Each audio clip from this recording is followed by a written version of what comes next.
Hi friends, ಎಲ್ಲರೂ ಹೇಗಿದ್ದೀರಾ? ಚೆನ್ನಾಗಿದ್ದೀರಾ ಅಂತ ನಾನು ಭಾವಿಸ್ತಾ ಇದ್ದೀನಿ. ಇವತ್ತಿನ ವಿಡಿಯೋದಲ್ಲಿ ಬೆಂಡೆಕಾಯಿ ಸಾರು ಮಾಡುವ ವಿಧಾನ. ಬೆಂಡೆಕಾಯಿ ತೊಳೆದು ನಂತರ ಚೆನ್ನಾಗಿರುವ ಬಟ್ಟೆಯಲ್ಲಿ ಒರೆಸಿ ಕಟ್ ಮಾಡ್ಕೊತಾ ಇದ್ದಾರೆ, ನೀವು ನೋಡ್ಬೋದು. ಬೆಂಡೆಕಾಯಿ ಆರೋಗ್ಯಕ್ಕೆ ತುಂಬ ಒಳ್ಳೆಯದು, ಈಸಿಯಾಗಿರುತ್ತೆ. ಈ ಥರ ಮಾಡ್ಕೊತೀನಿ ನೋಡಿ. ಆಗಿದೆ ಕಟ್ ಮಾಡಿದ್ದು, ನೀವು ನೋಡ್ಬೋದು. ಸ್ಟವ್ ಹಚ್ಚಿದ್ದಾರೆ, ಸ್ಟವ್ ಮೇಲೆ ಬಾಣಲಿ ಇಟ್ಟಿದ್ದಾರೆ, ನೀವು ನೋಡ್ಬೋದು.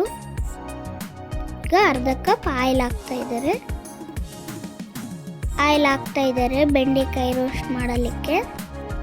ನೋಡಿ, ಬಾಣಲಿಗೆ ಬೆಂಡೆಕಾಯಿ ಹಾಕಿದೆ, ರೋಸ್ಟ್ ಮಾಡ್ತಾ ಇದ್ದಾರೆ. ನೋಡಿ, ಸಾಲ್ಟ್ ಅರ್ಧ ಟೇಬಲ್ ಸ್ಪೂನ್ ಹಾಕ್ಕೊಳ್ಬೇಕು. ಹಾಕಿದಾಯಿತು, ರೋಸ್ಟ್ ಮಾಡ್ಕೊಳ್ತಾ ಇದ್ದಾರೆ. ಸಾಲ್ಟ್ ಹಾಕಿ ರೋಸ್ಟ್ ಮಾಡಿಕೊಂಡ್ರೆ ಸ್ಪೈಸಿಯಾಗಿರುತ್ತೆ. ಈಗ ಮಸಾಲೆ ರೆಡಿ ಮಾಡ್ಕೊಳ್ಳೋಣ. ಈರುಳ್ಳಿ, ಬೆಳ್ಳುಳ್ಳಿ, ಕೊತ್ತಂಬರಿ ಸೊಪ್ಪು, ಟೊಮೆಟೊ, ಕೊಬ್ಬರಿ, ಚಕ್ಕೆ ಲವಂಗ, ಕಡಲೆಪಪ್ಪು ಕುಟ್ಟಿ ಪುಡಿ ಮಾಡ್ಕೊಂಡಿದ್ದೀವಿ. ನಾವು ಮಿಕ್ಸಿಗೆ ಹಾಕಿದ್ರೂ ಓಕೆ, ನಾವು ಪುಡಿ ಮಾಡ್ಕೊಂಡಿದ್ದೀವಿ. ಈರುಳ್ಳಿ, ಬೆಳ್ಳುಳ್ಳಿ ರೋಸ್ಟ್ ಆಗಿದೆ. ಈಗ ಟೊಮೆಟೊ ಹಾಕ್ಕೊಳ್ತಾ ಇದ್ದಾರೆ, ರೋಸ್ಟ್ ಆಗ್ತಾ ಇದೆ. ಈರುಳ್ಳಿ, ಬೆಳ್ಳುಳ್ಳಿ, ಟೊಮೆಟೊ ರೋಸ್ಟ್ ಆಗಿರೋದನ್ನು ಈಗ ಜಾರ್ಗೆ ಹಾಕ್ಕೊಳ್ಳೋಣ. ಜಾರ್ಗೆ ಹಾಕಿದ್ದೀವಿ. ಕೊತ್ತಂಬರಿ ಸೊಪ್ಪು, ಕೊಬ್ಬರಿ, ಚಕ್ಕೆ ಲವಂಗ, ಕಡಲೆಪಪ್ಪು ಪುಡಿ ಹಾಕಿದೆ. ಈಗ ಸಾಂಬಾರು ಪುಡಿ ಹಾಕ್ತಾ ಇದ್ದಾರೆ, ಟೇಬಲ್ ಸ್ಪೂನು. ಖಾರದ ಪುಡಿ, ಧನಿಯಾ ಪುಡಿ 2 ಟೇಬಲ್ ಸ್ಪೂನು, ಖಾರದ ಪುಡಿ 1 ಟೇಬಲ್ ಸ್ಪೂನು, ಅರಿಶಿನ ಪುಡಿ 1/4 ಟೇಬಲ್ ಸ್ಪೂನ್. ಟೇಸ್ಟಿಯಾಗಿರುತ್ತೆ ಗಾಯ್ಸ್, ಮನೆಯಲ್ಲೇ ಮಾಡ್ಕೊತೀನಿ, ನಿಮಗೆ ಗೊತ್ತಾಗುತ್ತೆ. ಈಗ ಮಿಕ್ಸಿಗೆ ಹಾಕ್ತಾ ಇದ್ದಾರೆ. ಸ್ಟವ್ ಮೇಲೆ ಬಾಣಲಿ ಇಟ್ಟು 4 ಟೇಬಲ್ ಸ್ಪೂನ್ ಎಣ್ಣೆ ಹಾಕ್ಕೊತಾ ಇದ್ದಾರೆ.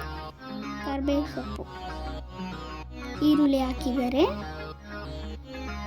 ಈರುಳ್ಳಿ ಗೋಲ್ಡನ್ ಕಲರ್ ಆಗಬೇಕು. ಈಗ ಟೊಮೆಟೊ ಹಾಕ್ತಾ ಇದ್ದಾರೆ. ಒಗ್ಗರಣೆನ ಸ್ವಲ್ಪ ತಿರುಗಿಸ್ಕೊಳ್ಬೇಕು. ಈರುಳ್ಳಿ, ಬೆಳ್ಳುಳ್ಳಿ, ಟೊಮೆಟೊ ಫ್ರೈ ಆಗಿದೆ. ಮಿಕ್ಸಿಗೆ ಹಾಕಿರೋ ಮಸಾಲೆ ಆ್ಯಡ್ ಮಾಡ್ಕೊಳ್ತಾ ಇದ್ದಾರೆ. ನಿಮಗೆ ಎಷ್ಟು ಬೇಕೋ ಅಷ್ಟು ನೀರು ಹಾಕ್ಕೊಳ್ಳಿ. ಮಿಕ್ಸ್ ಮಾಡ್ತಾ ಇದ್ದಾರೆ. ಮಸಾಲೆ ಕುದಿ ಬರ್ತಾ ಇದೆ. ಫ್ರೈ ಆಗಿರೋ ಬೆಂಡೆಕಾಯಿ ಅದರಲ್ಲಿ ಹಾಕ್ಕೊಳ್ಬೇಕು. ಈಗ ಕುದಿ ಬರ್ತಾ ಇದೆ.